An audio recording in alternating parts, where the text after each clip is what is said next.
اسلامی معاشیات معاشی اصولوں اور طریقوں کا ایک نظام ہے جو اسلام کی تعلیمات پر مبنی ہے۔ یہ مطالعہ کا ایک الگ شعبہ ہے جو اقتصادی فیصلہ سازی پر اسلامی اصولوں اور اقدار کا اطلاق کرتا ہے۔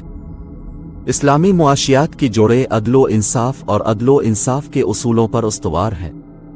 اسلامی معاشیات کا ہدف ایک ایسی معیشت بنانا ہے جو معاشرے کے تمام افراد کی فلاح و بہبود کو فروغ دے اور اسلامی اقدار سے ہم آہنگ ہو۔ اسلامی معاشیات کے بنیادی اصول۔ اسلامی معاشیات کئی اصولوں پر مبنی ہے جو اسلام کی تعلیمات سے ماخوذ ہیں۔ سود کی ممانعت۔ اسلامی معاشیات میں سود اسود کی سختی سے ممانعت ہے۔ یہ اسلامی عقیدہ پر مبنی ہے کہ پیسے کو ایک شے کے طور پر نہیں بلکہ تبادلے کا ذریعہ سمجھا جانا چاہیے۔ زکو اسلام میں صدقہ کی ایک لازمی شکل ہے۔ یہ کسی کی دولت کا 1% ہے جو غریبوں اور محتاجوں کو دیا جاتا ہے۔ اسلامی معاشیات میں زکو ایک اہم اصول ہے کیونکہ یہ سماجی انصاف کو فروغ دیتا ہے اور غربت کو کم کرنے میں مدد کرتا ہے۔ نفع اور نقصان کا اشتراک۔ اسلامی معاشیات میں تجارتی لین دین میں نفع و نقصان کی تقسیم کی حوصلہ افزائی کی گئی ہے۔ اس کا مطلب یہ ہے کہ کاروباری لین دین میں شامل فریقین کے درمیان منافع اور نقصان کا اشتراک کیا جاتا ہے۔ یہ دولت کی منصفانہ اور منصفانہ تقسیم کو فروغ دیتا ہے۔ قیاس کی ممانعت۔ اسلامی معاشیات میں قیاس کی حوصلہ شکنی کی گئی ہے۔ اس کی وجہ یہ ہے کہ قیاس آرائیاں مارکیٹ میں عدم استحکام اور معاشی عدم مساوات کا باعث بن سکتی ہیں۔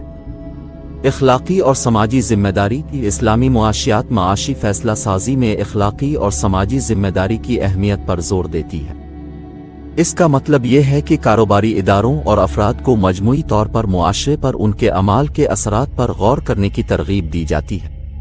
اسلامی معاشیات کے اطلاقات۔ اسلامی معاشیات کو پوری مسلم دنیا میں مختلف طریقوں سے لاگو کیا گیا ہے۔ اس کی ایپلیکیشنز کی کچھ مثالیں درج ذیل ہیں۔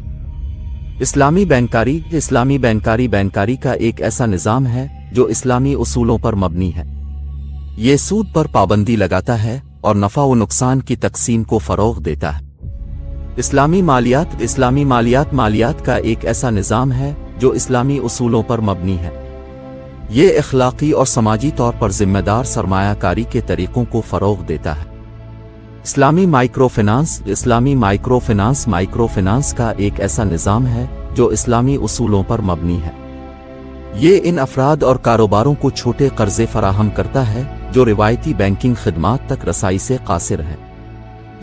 زکو صدقہ کی ایک شکل ہے جو اسلام میں لازمی ہے۔ اس کا استعمال غریبوں اور ضرورت مندوں کی مدد کے لیے کیا جاتا ہے۔ اسلامی معاشیات کے نفاذ کے چیلنجز۔ اسلامی معاشیات کو نافذ کرنا کئی وجوہات کی بنا پر مشکل ہو سکتا ہے۔ کچھ چیلنجوں میں درج ذیل شامل ہیں۔ فہم کی کمی۔ بہت سے مسلمانوں اور غیر مسلموں میں اسلامی معاشیات کی سمجھ کی کمی ہے۔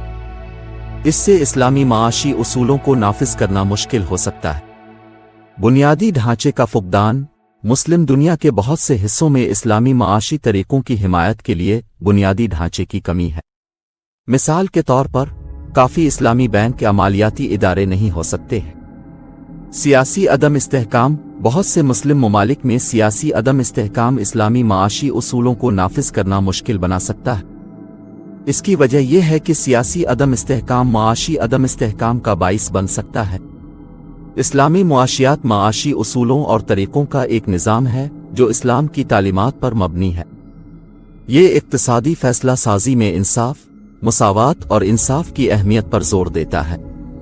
اسلامی معاشیات کو پوری مسلم دنیا میں مختلف طریقوں سے لاگو کیا گیا ہے بشمول بینکنگ، فنانس اور مائکرو فنانس کے شعبوں میں۔ تاہم اسلامی معاشیات کو نافذ کرنا فہم کی کمی، بنیادی ڈھانچے اور سیاسی عدم استحکام کی وجہ سے مشکل ہو سکتا ہے۔